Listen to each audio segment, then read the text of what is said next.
of all the things you receive from people and all the things you give to people, the most important thing that you can receive and the most important thing you can give is actually a reinforcement of your faith, those who believed. In other words, the most valuable people in your life, the most important people in your life are not the people who are financially supporting you. They're not the people that are making you feel better. The most important people in your life are the ones that keep you on your faith, the ones that reinforce your faith. Those are the assets of your life. And then he says, وَعَمِلُوا الصَّالِحَاتِ, and they did good things. I won't even go into the deeper language interpretation of عَمِلُوا الصَّالِحَاتِ. I'll keep it brief.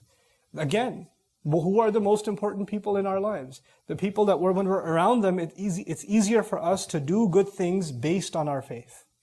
And those two things are a logical progression. So let me just briefly explain what that means. What does it mean to have a logical progression? In simple English. Every person has some idea of what it means to do good. They have their own concept of good and evil. As a matter of fact, sometimes our definitions can be very different. It could be that, a non-Muslim or somebody else who doesn't really know about their faith says, well, in my opinion, here's how you should raise a child. And they have a certain opinion of how you should raise a child. And you compare that to somebody who has faith and say, no, I wouldn't teach this and this and this to my child. I completely disagree with you. In other words, they both think they're doing good to their child, but they have very different definitions, don't they? They look at reality very, very differently. What we're learning here is that when you have faith, when you really truly have faith, then your definition of what is good and what is bad, what does it mean to do good deeds, doesn't come from your opinion anymore. It actually comes from your faith. It comes from, you let Allah decide what is good and what is bad, regardless of your own feelings. Even if you feel like it's not comfortable for you, when you know something is good, you'll do it anyway.